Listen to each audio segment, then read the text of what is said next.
कोई आपके लिए रुपए खर्च करेगा तो समय खर्च करेगा। रुपए खर्च करने वाला व्यक्ति अपना स्वार्थ देखता है। समय खर्च करने वाले व्यक्ति को हमेशा अधिक महत्व और सम्मान देना चाहिए, क्योंकि वह आपके पीछे अपने जीवन के वह पल खर्च कर रहा है जो उसे कभी वापस नहीं मिलेगी। किसी का भी वर्तमान देखकर उसका मजाक नहीं उड़ाना चाहिए। याद रखना, समय बदलता रहता है, समय के साथ कर्म बदलते रहते हैं और कर्मों से भाग्य बदलता रहता है। समय में इतनी ताकत होती है कि वह किसी का भी भाग्य कभी भी पलट देता है। क्षमा केवल गलती का मरहम हो सकता है, विश्वास तोड़ने का नहीं।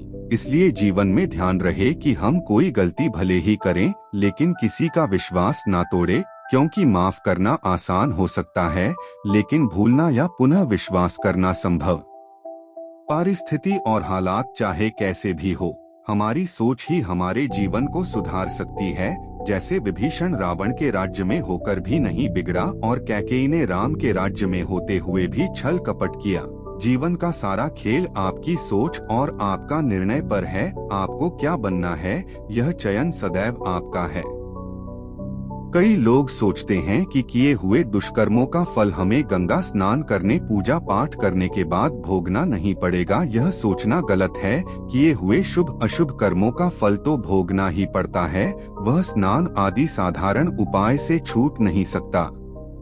कोहरे से एक बात सीखने को मिलती है कि जब जीवन में रास्ता ना दिखाई दे रहा हो तो बहुत दूर तक देखने की कोशिश व्यर्थ है। एक एक कदम चलते चलो, रास्ता खुलता जाएगा।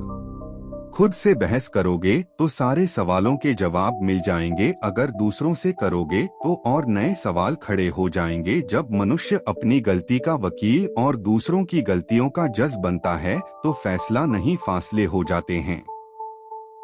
नदी में पानी मीठा रहता है क्योंकि वह देती रहती है। सागर का पानी खारा रहता है क्योंकि वह लेता रहता है। नाले का पानी दुर्गंध पैदा करता है क्योंकि वह रुका रहता है। हमारा जीवन भी वैसा ही है। देते रहेंगे तो मीठे लगेंगे, लेते रहेंगे तो खारे लगेंगे, रुके रहेंगे तो बेचारे लगेंगे। 2 साल बाद जब आप दर्जी के पास जाते हो तो वह फिर से नाप लेता है। हो सकता है कि आप में कुछ बदलाव आया हो। ठीक वैसे ही यदि आप 2 साल या सालों बाद किसी व्यक्ति से मिलो जिसने आपसे कोई गलत व्यवहार किया हो, तो उसे पुराने नाप से नहीं मिलना हो सकता है, उसमें कुछ परिवर्तन आया हो।